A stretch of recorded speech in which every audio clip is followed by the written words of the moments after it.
Starting with you, Louis, what do you think is the best looking F1 car of all time? The Renault R25, hands down, is the best looking Formula One car of all time. And that's not Fernando Alonso bias. That is the car that car made me support Fernando Alonso because I love the look of it so much. Yeah, the blue of that kind of like Renault era, like that's an iconic color combination, I think, and probably the best looking that Renault have actually really been, particularly in the last sort of 20 or so years. Oh, Wayne, how about you? What's your favorite livery that we've seen in Formula One history? I mean, I've got two, but I'll have to pick the best. I've already mentioned in my teardown of the Alpine livery, what I thought could possibly be it. But my favourite by far has to be the Honda RA 300 from I don't even remember when. It's like 1970 something, I think. Um, 1967? yeah, 1967. There we go. That's what it is. Mostly because it had, I believe, one win over four races. It was not a successful car, and it fluked the win it did get. But the car itself, the contrast between the white, the not quite white, it's more of a cream, really. Um, and then the red of of the flag of Japan very clearly. And then I know it's not quite the livery, but I'm kind of going to include it. Is the sort of it looks like the sort of the exhausts look like the either the hair of a greaser from the 1950s or like a slick back duck or something like that. I don't know what it is, but it looks so cool. It was not a good car, but I think sometimes the best liveries come on the cars that I'll put it this way: the reason I remember this car is not because it was successful. It wasn't it wasn't the MP4-4.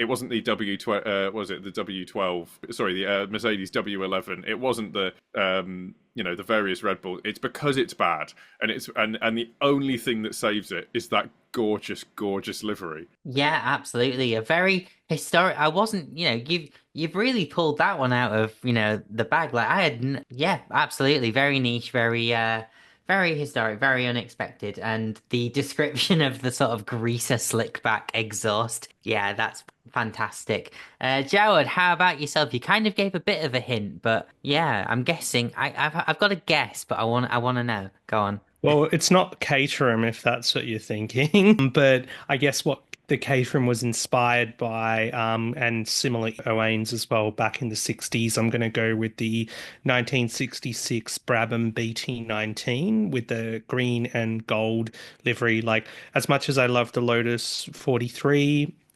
classic iconic colors, for me that gold instead of yellow coloring on the Brabham makes it for me. Also, what a special car as well. Up until this day, the only time team owner has also driven their own car and won the championship. Talking about Sir Jack Brabham, of course, he won four races in a row there too.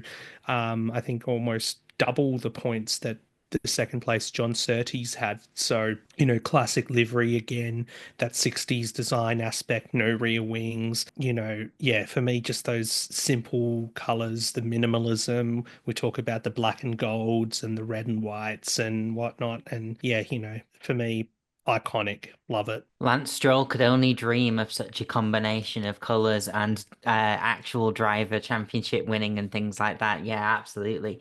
I'm gonna go, and this will probably come as to the surprise of nobody, with the sort of 2009 to 2012 Chrome McLaren with those red aspects. Louis, like, am I shocking you? Am I surprising you whatsoever? Um, yeah, like for me, like it's just the car that, I came to love with Formula One. And it's simplistic, it's shiny, it's red, and I've just got a lot of positive memories of that car, and I just really like the way that it looks. And whilst I do appreciate McLaren in its Papaya era, like to me, the Chrome McLaren looks just right to me, personally, at the very least. But yeah, so that's my take on the best livery of all time.